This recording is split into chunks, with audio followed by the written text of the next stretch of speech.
Welcome to the Tech Talks Daily Podcast, where you can learn and be inspired by real-world examples of how technology is transforming businesses and reshaping industries in a language everyone can understand. Here is your host, Neil C. Hughes.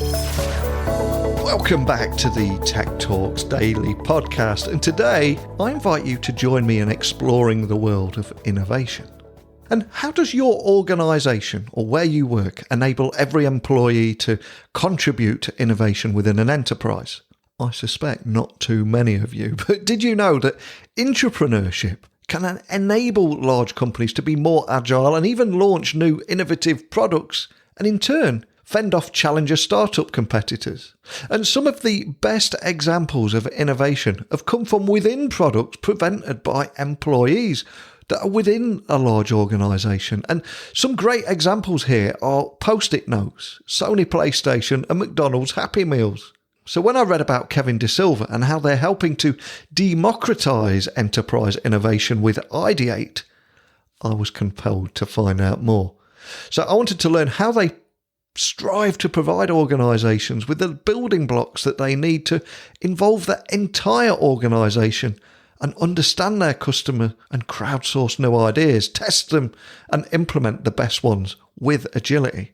It's incredibly cool what they're doing here. So today we're going to learn more about Ideateplus and Nestlé's employee-driven innovation accelerator. So buckle up and hold on tight so I can beam your ears all the way to Switzerland so we can speak with Kevin De Silva about all this and much more. So a massive warm welcome to the show. Can you tell the listeners a little about who you are and what you do? Yep. So again, I'd like to say, thank you for inviting me today, Neil. It's a real privilege to talk to your listeners about enterprise innovation. So on myself, I've been in the IT industry for around 24 years. I've had various roles in that time. I've been a procurement executive. I've looked at vendor management. I've looked at IT strategy and then looked at overall business strategy as well. And over the last 8 years, I've been focused on sort of empowering employees through innovation. So the story kind of starts when I first moved into Nestlé. And at the time, there was a lot of hype around entrepreneurs, let's say. A lot of funding was going towards them. There was a lot of interest in how they could disrupt normal corporates. But it made me kind of think, can our employees actually also be great innovators? And I actually launched into a journey after speaking to the CIO of Nestlé around developing a program called inGenius in order to help our employees as well in that innovation process. And then over the last year, I kind of, took my learnings from Nestlé and then developed, a sort of a vision, I guess, to actually democratize this whole innovation space and not make it for a select few, but make it for the general population. And that's why I decided to launch Ideateplus. And like you said there, you are the founder of Ideateplus and Nestlé's employee-driven innovation accelerator, and I'm excited to dive into that in a lot more detail in a few moments. But before I do, can I take you back in time to where it all began? I mean, can you remember where your passion for technology and innovation came from and what it was that put you on this path you're on today? Yeah, well, it went back a long way. And at the time, I didn't even realize it was around technology or innovation, but I was by nature a problem solver as I was growing up. And when I went to, I had a general sort of curiosity on how things do or don't work. And when I went to university, I realized that I couldn't actually solve all these problems by myself and that I needed to collaborate with my peers in order to find solutions. It's a little bit of, do you want the job done or do you actually want to do the job alone kind of scenario that I had I was faced with. And basically when I was, collaborating with my peers, I understood that, it's important to have a common belief and some rules that we all commit to in actually solving the problem. So basically curiosity, being collaborative, and being committed. And they've stayed as my core values, both from a personal perspective and a professional point of view since that time. Love that. And on the subject of innovation, I'm curious, how would you define it? Because I'm sure if I were to ask 20 different people for them to define innovation, everyone will come up with a different definition there. But what does it mean to you? Yeah, I mean, for me, and I've got a slight slang, a slight shift in view, as you mentioned, because I'm looking mainly at enterprise innovation, which I'll talk about later. But for me, innovation can be either continuous improvement initiatives or breakthrough product innovation. And basically, the innovation at the base has to have a hypothesis, and we have to empirically sort of prove that hypothesis. And I have that as what's called an invention. And then when you have an invention proof, you have to also learn to commercialize it. And when you've actually commercialized it, that's when you have true innovation. And I think we're all surrounded by innovation and we don't always see it. But can you tell me more about how some of those best examples of innovation come from within, and products invented by employees within large organisations actually include things like the Post-it note, the Sony PlayStation and McDonald's Happy Meals. But can you expand on that? Yeah, so I'll give you a couple of examples of innovations that came through Nestlé, if I may. Sure. So basically around, like I said, around 8 years ago, so it was more 7 years ago, drones were, came into the marketplace, let's say, for commercial use. And one of the warehouse operators at Nestlé came up with an idea to use drones in inventory counting in order to make it a safer place. Instead of having forklifts that the employees would have to go up and down on and actually cross each other, he thought, using drones would be a much safer way of doing things. And so we actually deployed a drone strategy, and we also looked at an automated drone at the time, and we worked with DHL around that. But it was cool because it wasn't just the idea, but there was also a community around that idea whereby the technology also had to integrate with the number of people that were continually in the warehouse. So we worked with that community in order to not scare them by technology, but integrate them into that technology. And then we deployed that in one warehouse, and then eventually ended up becoming a program, a global program for Nestlé. And are there any myths around innovation that we can finally lay to rest today? Because I'm sure in your career you've encountered a lot of them. So if there are any myths or misconceptions, is there anything that springs to mind? Yeah, I mean, again, from an employee perspective, I think the greatest myth, although spoken and unspoken sometimes, is that, the employee doesn't feel that they're creative enough to innovate. And what I feel is that, analytical thinking and innovation will be, very sought after skills in the workplace in future.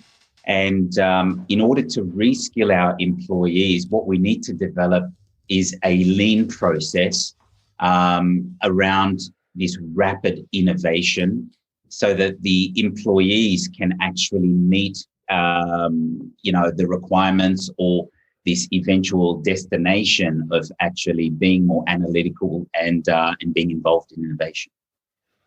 Absolutely. And a few of the things that always frustrate me is many businesses approach innovation by getting a bunch of people that they perceive to be the creative people in the organisation, throw in multicoloured bean bags and a foosball table and say, hey, let's go innovate. But of course, it's not that simple. So can you tell me a little bit more about your focus on how you're providing companies with the actual building blocks for rapid innovation?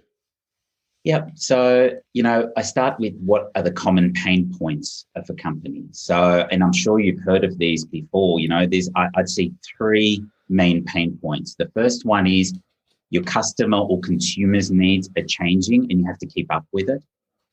The other pain point is like legacy policies and procedures, and that affects, your speed to market. And your third pain point would be around existing workload that people have and budget constraints as well. innovation's, not seen as a new shiny event within a company. They have to make innovation work with their existing workload. So at Ideateplus, what we want to do, as I said earlier, is to really empower the employees through a researched and developed process. And it's a simple 4-step process whereby we actually help them define the problem, because a lot of the times ideas are solved on, unreal problems.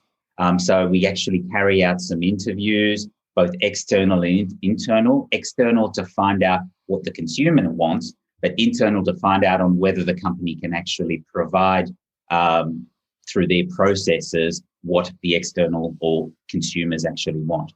Secondly, you actually crowdsource the ideas from the employees, and you have some context in terms of the problems that you have defined, so that you don't get ideas that are all over the place. Thirdly, you try and down select some of those ideas and actually transform them into viable concepts. And again, you invite the end users into the development of those concepts, and we actually run user testing sessions within those workshops. And then finally, you actually implement the quick win products to test in the marketplace. And then you have measures in place whereby, again, you're bringing in the end user and seeing whether their problems are actually met. And another subject that I find incredibly intriguing right now is the role of intrapreneurship and how that can help enable large companies to be more agile and launch new innovative products and even fend off challenger startup competitors. Is that something you can expand on too? Yeah, so if we look at the list, the Fortune 500 companies, I think from 1955, about 88% of those organizations no longer exist. Yeah. Now, sometimes it's because of acquisitions that have been made, other times because they went bankrupt, but usually it's because of advancing competition. And then you think about, well, why did those competitors succeed while the legacy companies fell apart? Well, it's about shifting consumer needs and obviously new business models. And looking at the year and a half that we've had, it's also very, very relevant in terms of that and talking about the business models. So my advice would be, think about the products and the relevance of the products to the consumers. Also think about your business model, but don't do it just from a top-down perspective, but actually leverage your employees and build an intrapreneurship culture in order to help you with the rapid change in the ecosystem. And if we look at the world of hiring and onboarding, especially over the last 12 months, much of it has been done completely virtually. And there are many people that have been in a role for 8 months without actually meeting their colleagues face to face. So in that era of remote working that we find ourselves, how can you tell me more about how we can keep staff better engaged by encouraging them to contribute to internal innovation and how that really is more important than ever, isn't it? Absolutely. I mean, really, we have to tear up the rule book on employee engagement and start again when we're looking at a remote or even hybrid workplace. What we really need to take care of is the motivation of the employees and make sure that their motivation is intrinsic and not just extrinsic, as in the past. So basically, having the employees concentrated on something communal where they can collaborate, which actually aids the business and the revenue of the business, is something that we really have to concentrate on and help them with. I mean, if we can actually help them accelerate their career and explore new skills through rapid innovation, they will be more prepared for different roles. And if you're a manager or a senior member of the organization, this can help you actually identify future leaders of the company and also train them up for those new roles. Love that. And just to bring to life everything that we've talked about today, do you have any examples that you could share of how you've helped businesses with Ideateplus and the kind of results that it can offer? Yeah, so our target audience at the start was just mainly small to medium enterprises. And we really helped them kind of, kickstart this whole intrapreneurship journey, which I described earlier. However, over time, we've also been pulled in by startups because startups need a solid base of research and design thinking to launch their ideas from. And if we actually embed an entrepreneurial mindset as they transition from, a bootstrapping entity to an established company, they will keep that mindset all the way through. Larger companies who have already started their entrepreneurship journey have also come to us to talk about, potentially setting up a dedicated entrepreneurship team, and they need some guidance on that, along with measures. And then also to set up a learning culture whereby, you're measuring the quantity of agile experiments that you're running and the impact to the business goals. Well, I've loved chatting with you today about all this. It really inspires me to embrace innovation a little bit more in my everyday life too. But before I let you go, a question I always like to ask my guests is if there was a particular song that inspired them in the past, helped them in their career, or get their head in the zone before going on stage, or maybe just remind you of tech and innovation. So for yourself, what would your song be and why?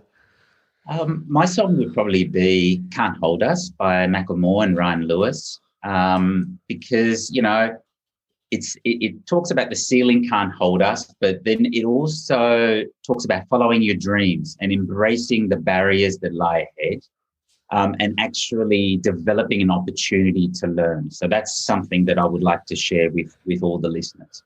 Wow, what a great choice there. So I'll add that to the Tech Talks Daily Spotify playlist so people listening can have a listen to that and maybe be inspired to innovate themselves. But finally, before you go, can you remind the listeners of where they can find you online and contact your team if they've got any questions about Ideateplus? Yeah, sure. So the best place would be LinkedIn. So if you just look up Kevin De Silva on LinkedIn, or Ideateplus.com. So it'd be my privilege to help you out.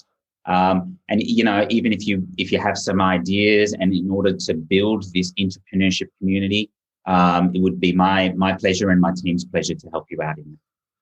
Yeah, in this era of remote working, I just think that intrapreneurship and helping organisations be more agile and launch new innovative products, I think that's more important than ever as every business is trying to hit the ground running and bounce back in a post-pandemic world. Inspirational conversation today, Kevin. So thank you so much for joining me. Thank you, Neil. Defining exactly what innovation is can be incredibly difficult. But the reality is, of course, innovation is everywhere we look. We are surrounded by innovation. And like I said at the very beginning of the podcast, some of the best examples of intrapreneurship and innovation have come from within an organisation. Products invented by employees. And so many good examples there from Post-it Note, Sony PlayStation, McDonald's, Happy Meals, and that list goes on and on. We're surrounded by innovation. But I would love to hear your experiences with innovation. So please, email me, techblogwriter@outlook.com. My website is techblogwriter.co.uk. Twitter, LinkedIn, Instagram, @Neil C. Hughes. I'm the easiest guy in the world to find. So I'd love to hear your thoughts, the good things that you've seen happening out there and the not so good approaches maybe. But all that's left for me to say is a big thank you to Kevin for joining me on the podcast today. A great guy I could chat with for hours. And an even bigger thank you to each and every one of you for tuning in. So thanks for listening. And until next time, don't be a stranger. Thank you for listening to the Tech Talks Daily Podcast with Neil C. Hughes. Remember, technology works best when it brings people together.